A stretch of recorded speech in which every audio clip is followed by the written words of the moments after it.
Welcome to another episode of Make Mental Health Matter. On Mondays, we have the theme of Mental Health Mondays, and I talk to guests who are either uh, professionals in the mental health space. I don't think my brain and my mouth are connecting today. That's okay. Professionals in the mental health space, advocates of mental health, or those that live with or experience a mental health challenge. And as a reminder, depending on where you're watching this, if you happen to be watching it on YouTube, make sure you mash down that subscribe button. If you are watching this on any of the TV platforms, make sure that you add us to your favorite list, because I promise you, every single guest I have on, their stories are incredible. The resources that we provide to you, especially on Mondays, really, Mondays are all about telling the story, why people do what they do, and giving you those resources just in case you identify or know somebody in your life that could benefit from these resources. So really that's what Monday is for. So make sure you add us to your watch list or your watch later or your favorite list, whatever that might look like. And we come on Mondays at 11 a.m. Mountain Standard Time and Wednesdays at 7 p.m. Mountain Standard Time. So whichever one you happen to watch, I promise you it is going to be amazing. So without further ado, I am going to bring on my guest, Allison. Allison, thank you so much for joining me. Oh, hi, Kelly. Thank you so much for having me on your podcast. Absolutely. So tell the audience a little bit about yourself. Oh, thank you. Well, hi, everybody who is listening. And like I say, thank you so much for the opportunity that I can join you today to talk about healthy brain aging, which is something that I'm now passionate about. To be honest, when I was younger, I never really thought about my brain. We hear a lot about ways to look after our skin or to look after our heart, but not so much about how to look after our brain. So my personal journey started about 10 years ago, when I was kind of in the perimenopause stage, and when I noticed some changes in my own mental health that were really unnerving. I found that I would frequently forget what I was saying, literally right in the middle of saying it, and struggle to express myself or put my thoughts together.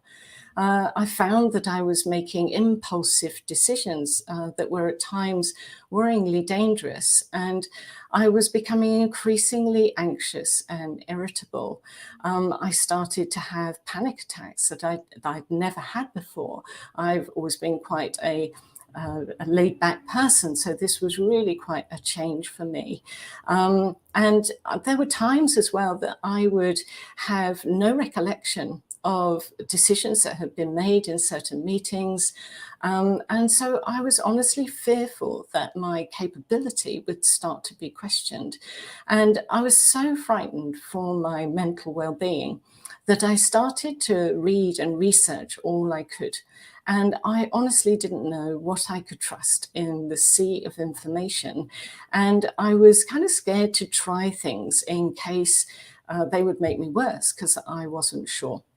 And looking back, I'm just so profoundly grateful that I came across a wealth of science-backed information from what we would call a functional medicine doctors. So people like Dr. Mark Hyman or Dr. Daniel Amen and others.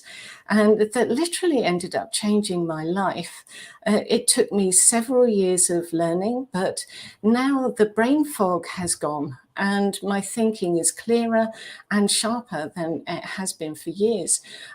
My focus, my mood, and my memory have all improved. And I'm back to solving problems quickly and adding real value at work. And I'm genuinely happier and calmer. And I know that has affected my relationships with those closest to me, which has been priceless. And so having gone through this experience, I then wanted a way to be able to help others. And so that led me to becoming a qualified health coach and a certified brain health coach, if you weren't aware that such a thing was possible. And I'm also a brain health licensed trainer. And so now what I do is I work with people to try to prevent that memory loss and decline in mental health.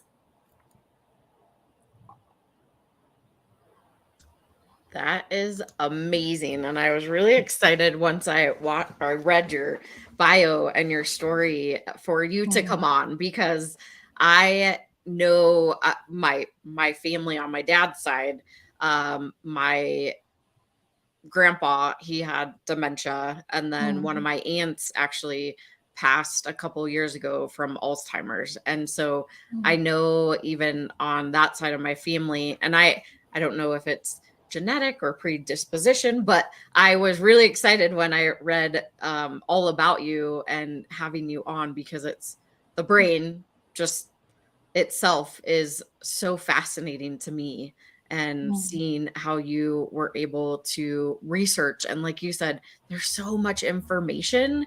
You don't know what is going to work or not going to work. And it's like, try this or try that or try this. So I am just excited to hear more about how specifically you help people, and just share with the audience where you're coming in from. Yeah. So, where I'm calling from is in West Sussex in the UK.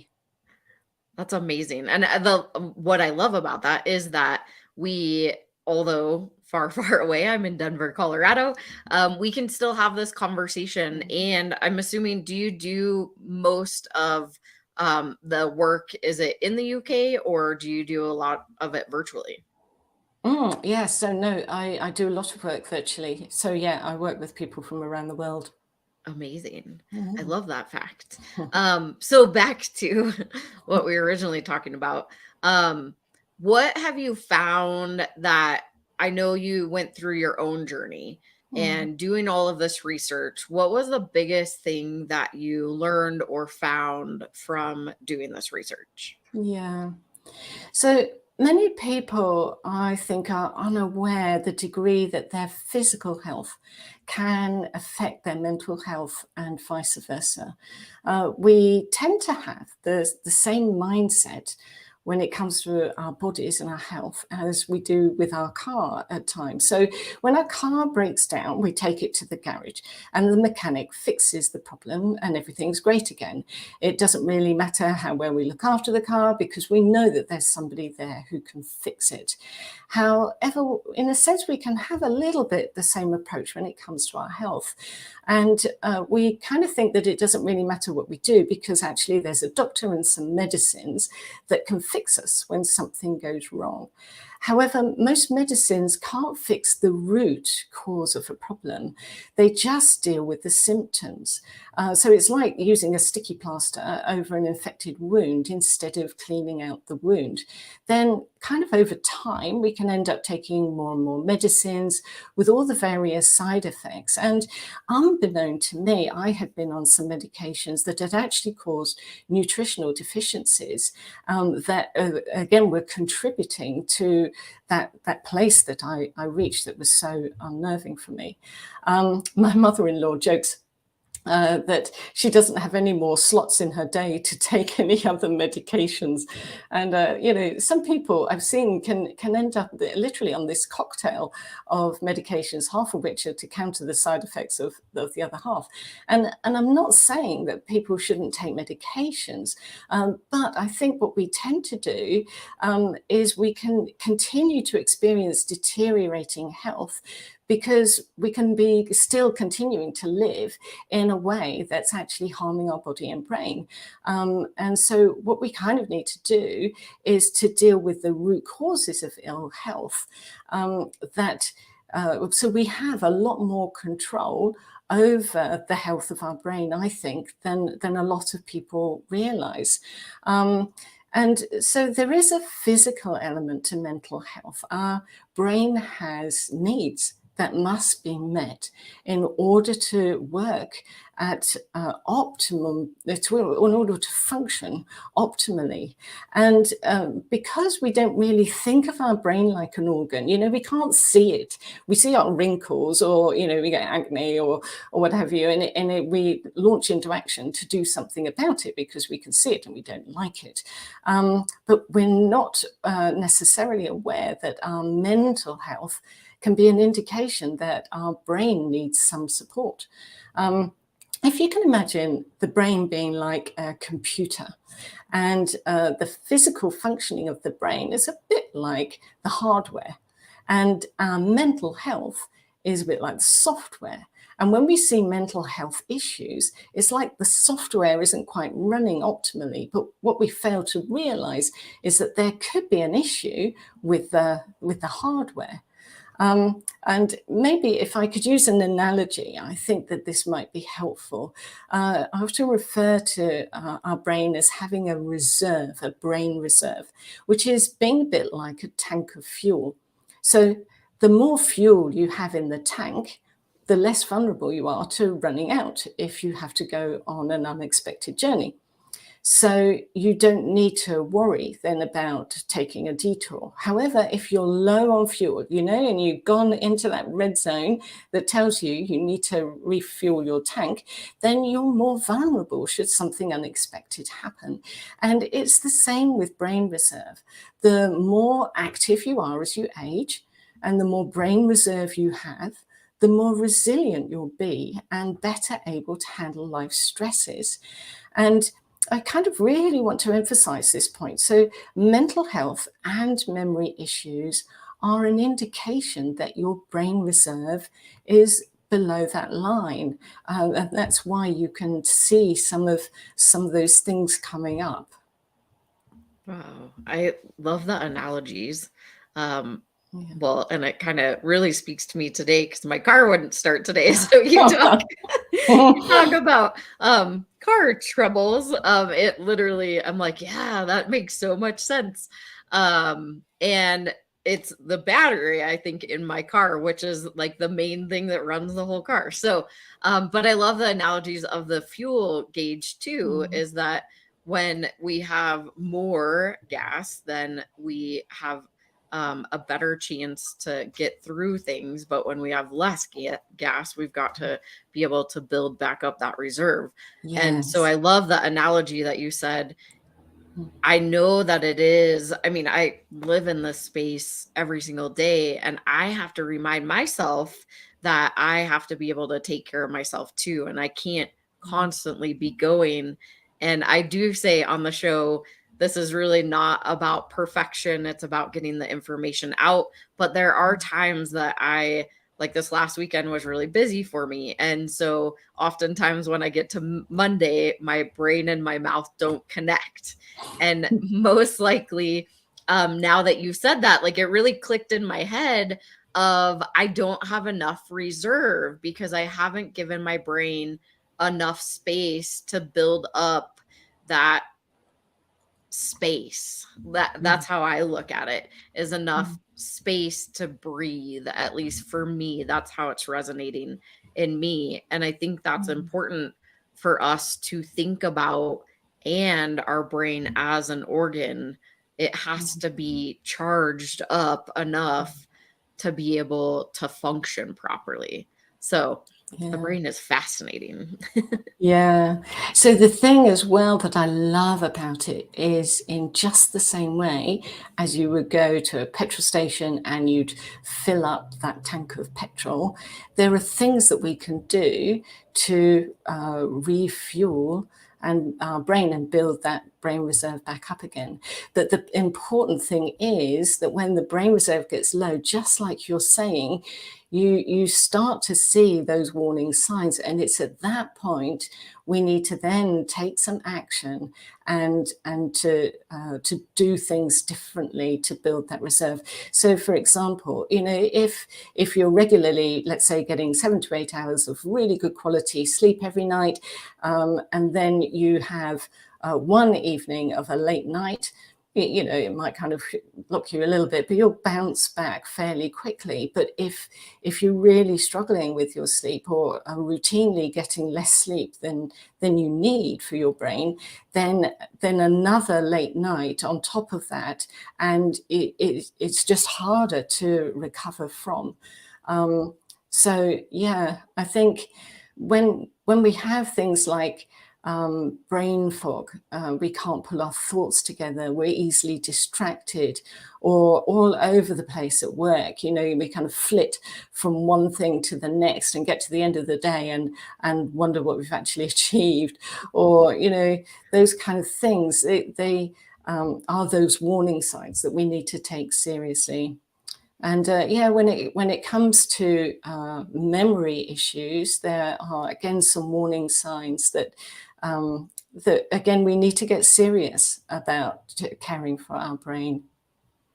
Yeah, I mean, if somebody is experiencing memory loss and I know a lot of times I hear people say, well, I'm just getting old, right? That's usually the thing that people say, or oh, I just have a lot going on.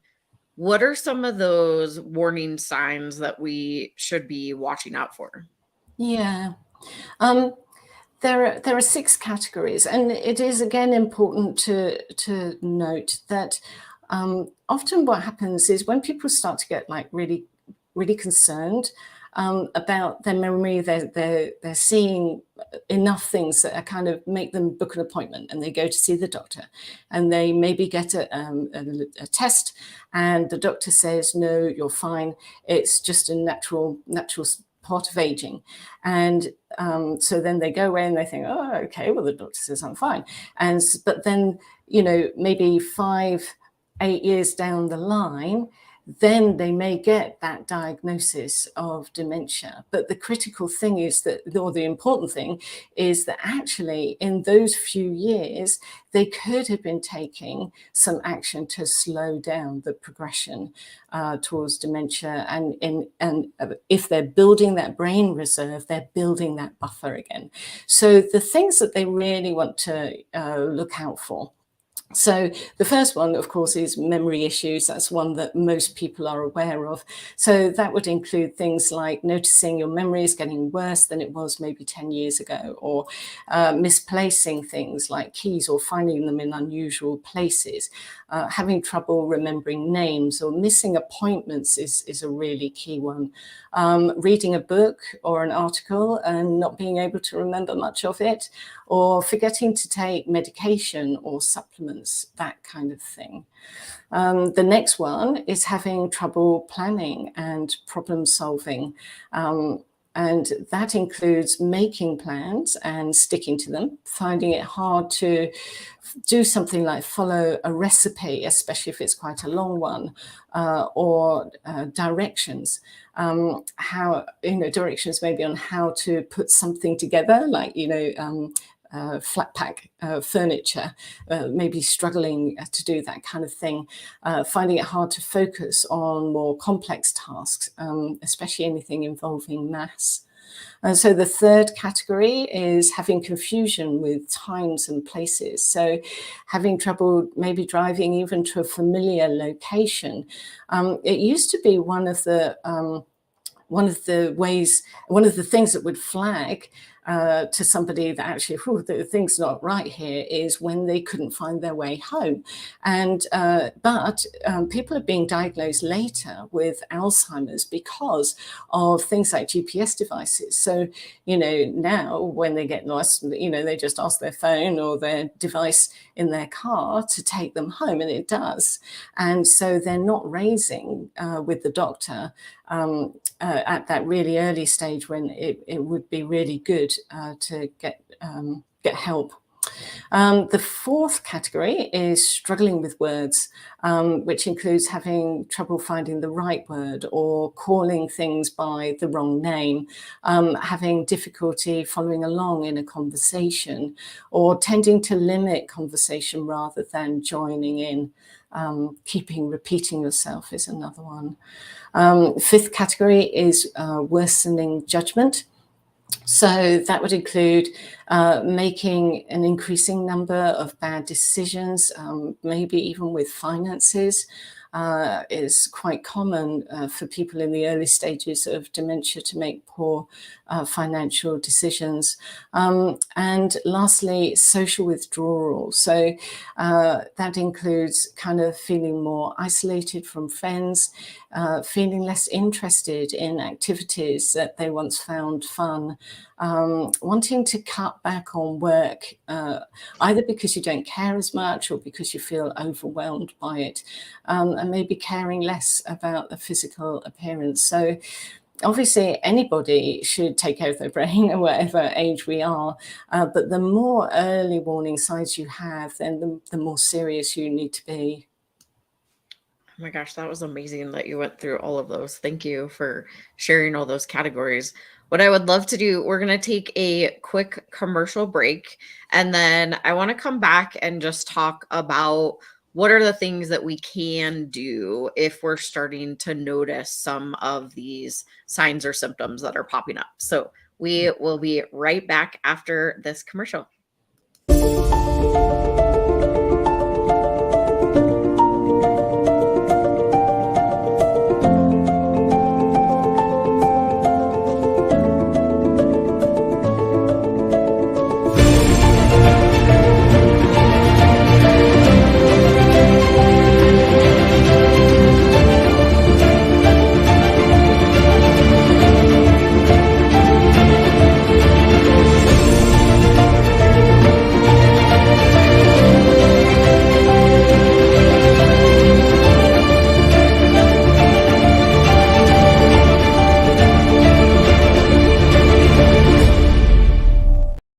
And like that, we're back. So we just were talking about some of the signs or symptoms that you may notice and the specific categories as related to memory loss or brain fog or things that you should really be watching for, the early signs and symptoms. And now I'm curious, or I want to talk a little bit more about what can we do when we start noticing these any of these coming up, or noticing them in other people too. Yeah. I think the first thing I would say is don't bury your head in the sand. It doesn't work. There's a lot of stigma around mental health issues as well as memory loss. And that's why podcasts like this are just so important, because they are opening up that conversation. And for many people, they don't have anyone to talk to about the things that they're noticing in themselves. And typically they might hide what's going on because they don't want to be a burden, or for people to think that they're not capable. There can be a lot of fear behind some of the things that people see in themselves. But this is so damaging because it can create a sense of isolation, and they can become increasingly anxious as they see changes in themselves and don't want to let other people down. And then those fears can grow bigger in their mind. And the best way to take away the power from those thoughts is to talk to somebody, and it can make problems seem a lot less intense. And yeah, so that's the first thing that I would say. And that basically to get ahead of their fear and make changes now that they know will boost that brain reserve and reduce the risk of memory loss in the future. It's like kind of like brushing your teeth and flossing every day. You know that you need to do those things in order to prevent having the pain of a filling. In the same way, kind of we need to establish healthy daily habits that build that brain reserve, which can have a positive impact on life right now. We will benefit now, not just in the future, but also protect our brain from future memory issues. Because, you know, when you build your brain reserve, you're better able to handle life stresses right now. So I would say don't wait for things to get worse. It's never too early or too late to start taking care of your brain. The important thing is to really be intentional about it. Unfortunately, people typically use unhelpful ways to cope with things, maybe drinking alcohol or caffeine, or using drugs, or smoking, or eating more in an attempt to cope with stress and anxiety. It might make them temporarily feel better, but actually at the same time it's kind of adding to the load, because doing things like that, they can disrupt sleep, they can lower blood flow to the brain, which is really important, can cause people to gain weight, which then lowers their confidence. So it kind of ends up being this mixed bag. And, often I, again, explain that, how some people's days can look like, they start the day maybe having not slept very well the night before. And so then they have a coffee and maybe a high carb breakfast, kind of like boosts their energy at the start of the day. And then what happens is they get to mid-morning, and because of their high carb breakfast, they have a sugar crash. So then they often need like a bar of chocolate or a slice of cake to kind of get that sugar back up again. They hit lunchtime, they often maybe having their lunch at their desk, or on the run, and then they have another crash in the afternoon, some more cake or biscuits, and then it gets to the evening and they're exhausted. They think, need a glass of wine just to unwind. And then, maybe they watch the telly, go to bed late, and the cycle then starts all over again. And the wine, although it might help them fall asleep initially, it kind of it actually impacts negatively on sleep and prevents people from going into that lovely, deep, restorative sleep. So, people can end up being on that negative cycle. And what they really need to do is find healthy ways to manage their stress and to get back onto a positive cycle. It can be really hard to make those changes.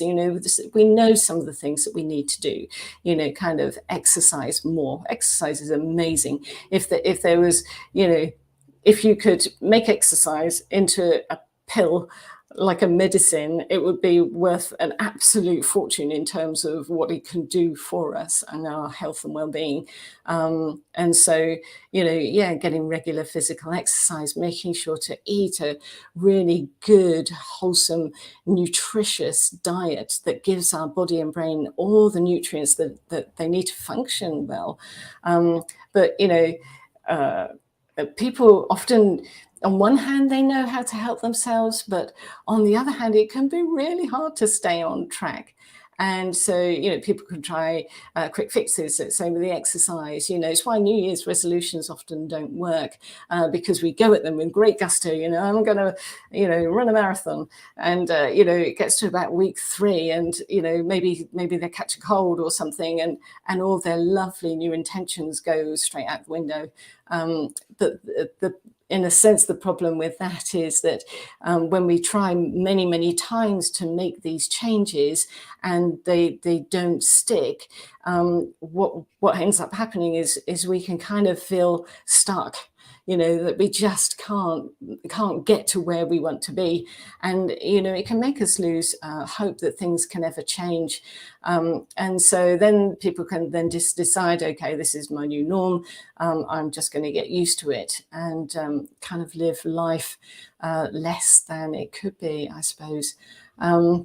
So, when we have people who are in the corner with us, who believe in us and really help us to have the courage to take the action, it can make all the difference. So another thing that I would really encourage them to do is to just seek the support of a coach or a personal trainer, somebody to help them to genuinely make progress.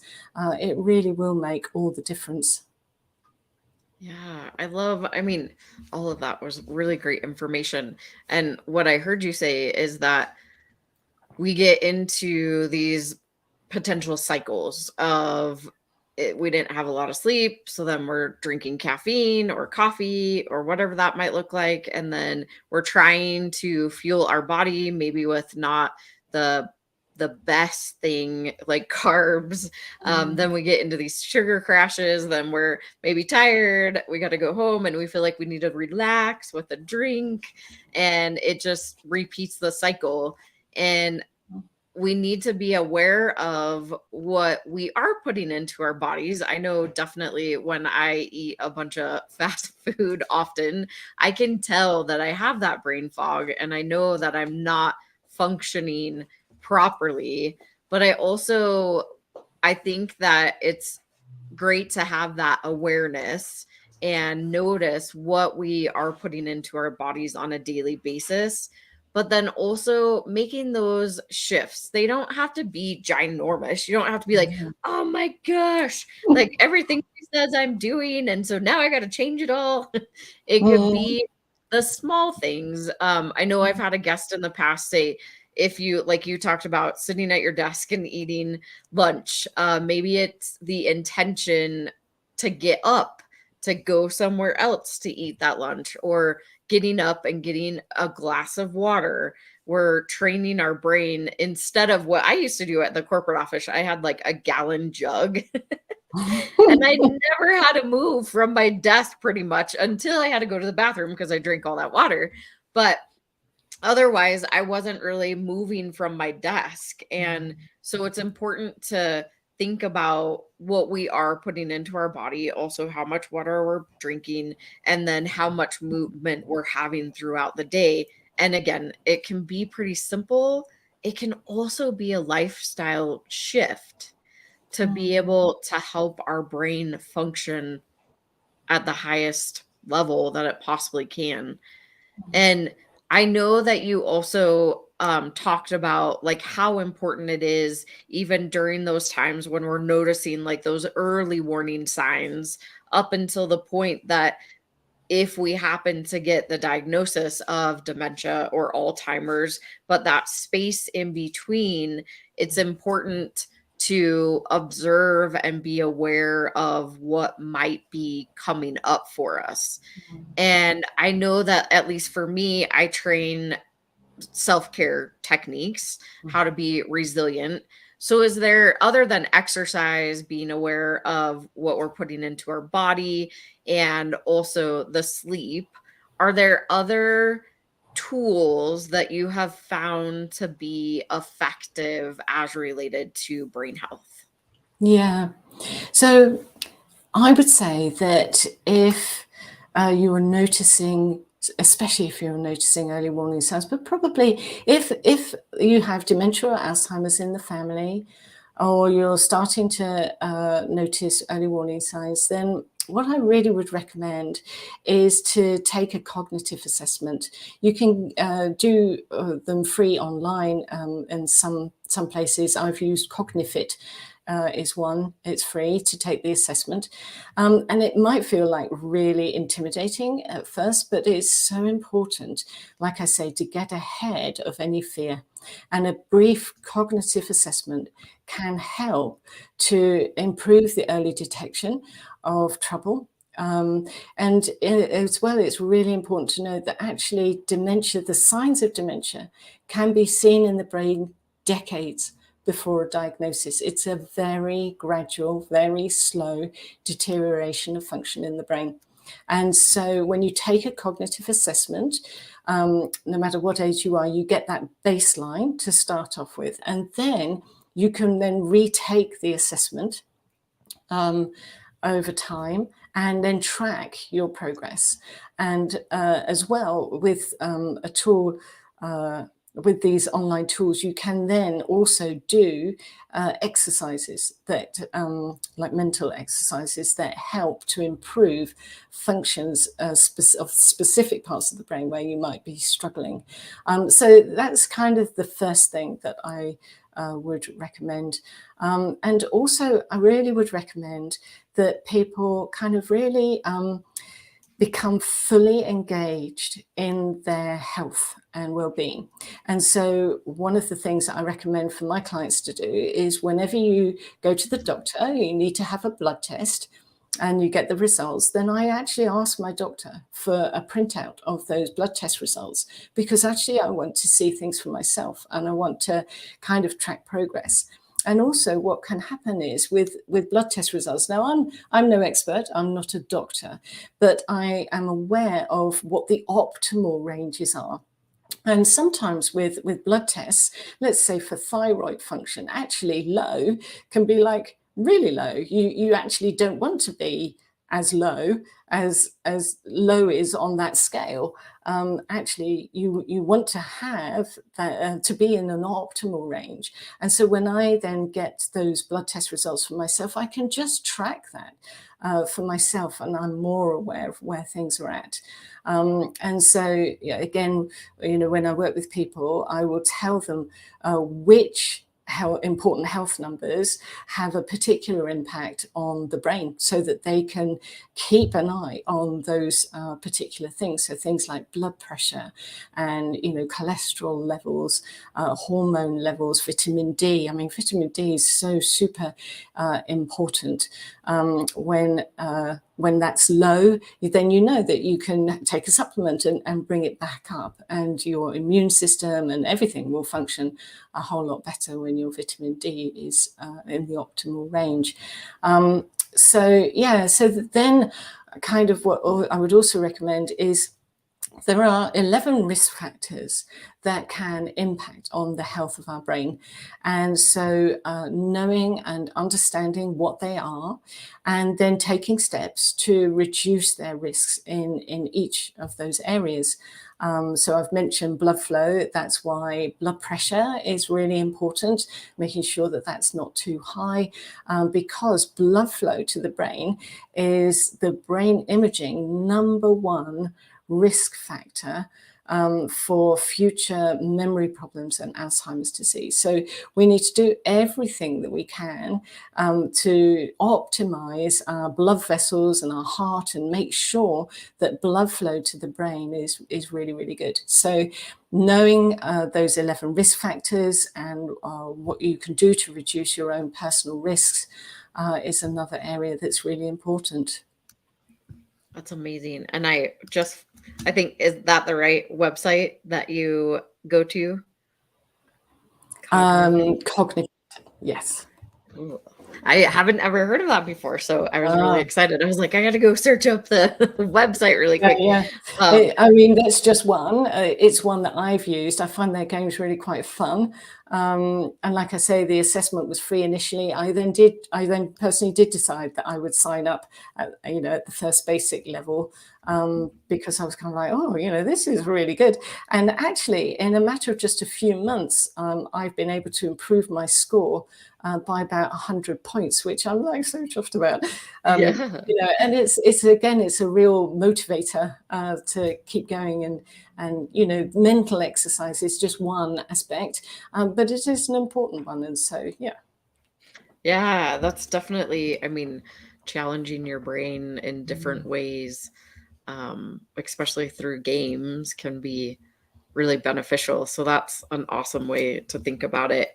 And I love that you are giving these different type of tools that, even with blood work, whether it says that it's normal or in the normal range, right? You can still look at it in a different light and figure out like what you need to maybe look into or pay attention to. And it doesn't necessarily, like you were talking about earlier, it doesn't necessarily mean that you need to be put on this medication or that medication.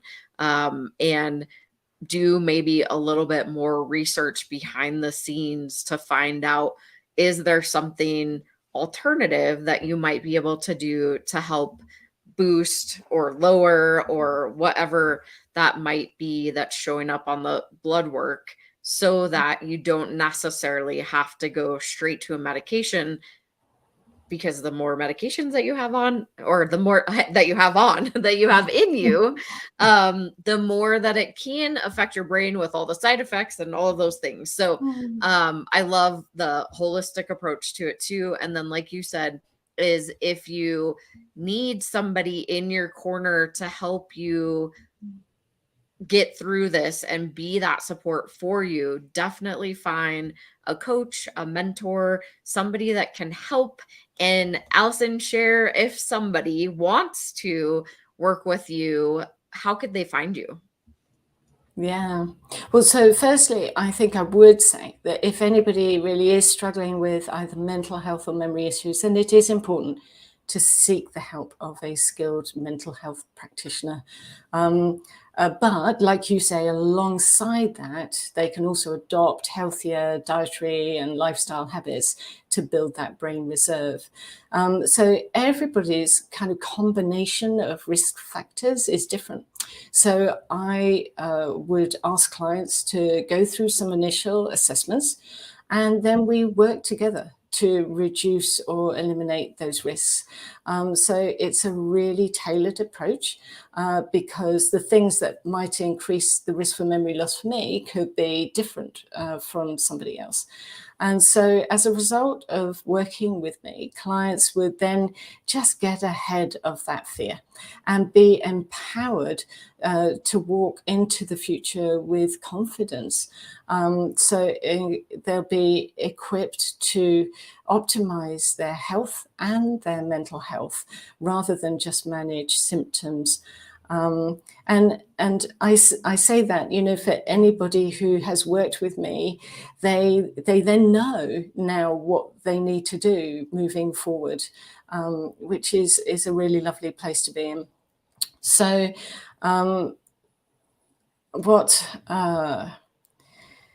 so in terms of how people could contact me, I was wondering about how I could really add value for your listeners. And what I've realized is that listening to podcasts like this is so helpful. One, because it raises awareness of stuff.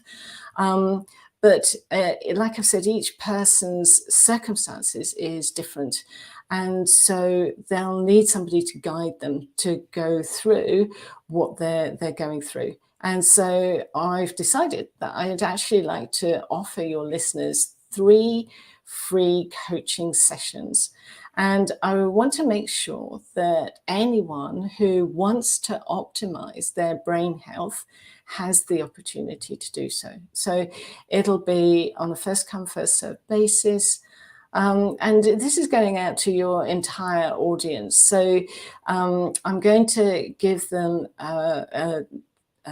the link that they can go through to. So it's Allison, Allison Liu, which is Liu. You'd be amazed how for those 3 letters, people can get them in the wrong way. And we've had time off in Liu, Liu, all sorts. Allison Liu, coaching.com/call. And then call. Let me add call. I'll add that on there. Yeah. And for the first 3 people to book a call using this code, it's a special code for your listeners. So MHM, which is Mental Health Mondays, 23. They would have a free coaching session with me. And if they think that it makes sense to work together afterwards, then we can talk about that later. But what I want to make sure is that they have a coaching session that really helps them to get the outcome that they want. If there are no spaces left, then I'm afraid we'll have run out of slots. But, you know, if any of your listeners or someone that they love, they're fearing the gradual loss of who they are with the advancement of memory loss or dementia, then I have ultimately a message of hope for you, that you're not stuck with the brain you have and you can make it better. And it really would be a privilege to support you on that journey. Yeah, so do get in touch. Amazing. And I want to make sure one more time. So Allison Liu, coaching.com/call. and MHM13. Yes. Awesome. One last question that just popped into my head. Somebody who has had concussions or TBIs in the past, do you also work with them? Yes, I do. Yes, the 11 risk factors that I mentioned, head trauma is one of the risk factors that can increase the risk for memory loss. Yeah. Okay, perfect. Just curious. So thank you so much for joining me today. This was just an amazing conversation, and I literally could talk to you for hours about, I just think the brain is fascinating. We have so much we just have so much ability within ourselves to help our brain function, but then the brain is such a strong organ that we really do have control over everything, and I think that is really cool. Yeah, it's very true. Well, thank you again so much for being my guest. I really appreciate you. Oh, Kelly, thank you. It's been such a pleasure. And you're providing an amazing resource with Mental Health Mondays as a podcast. And I love what you're doing in empowering people to take control of their mental health. I'm certainly going to share your podcast with everyone in my network. Thank you so much for this opportunity. Awesome. Thank you so much again. All right, y'all. Holy moly, that was an amazing episode of Make Mental Health Matter with Mental Health Mondays as our theme. And like Allison talked, she's giving you 3 free sessions. Like, you've got to go. Okay, I'm going to show it one more time. That is her website. So AllisonLiuCoaching.com/call. And this is the code MHM23 that you can use.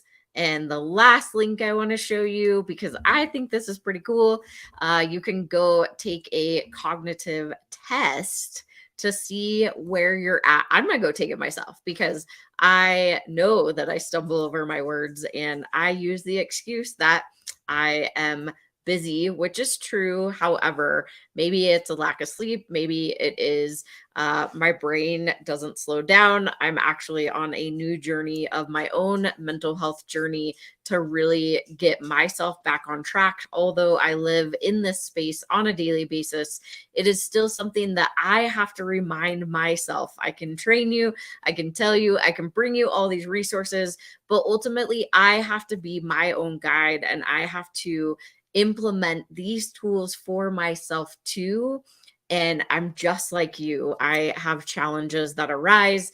And like I said, my car died this morning. So it totally related when we were talking about that. And also the struggling putting words together, that's been something that has been coming up, but we've been going out and taking a lot more walks than we ever have now that it's getting nicer in Colorado, which has been very beneficial. So I am noticing the shifts and the changes within myself. And if you follow me even on Facebook or Instagram, you'll see that I am going through this, or TikTok, actually, I've been posting it there. I've been going through my own mental health journey because if I can do it, anybody can do it. And I think it's just so important for us to all learn the tools of how to really make our brain function optimally. And we can do it. It's not impossible, which is so great to know. Hopefully this was helpful. As a reminder, I do the show every single Monday at 11 a.m. Mountain Standard Time with the theme of Make Mental Health Matter. With the theme of Mental Health Mondays on Make Mental Health Matter. And then Wednesdays at 7 p.m. Mountain Standard Time for Warrior Wednesdays. So check us out this coming Wednesday at 7 p.m. I have another amazing guest who is going to share her warrior story. So you definitely don't want to miss that episode either. And again, make sure that you subscribe or add us into your favorites so that you don't miss another episode. And with that said, I will see you on Wednesday.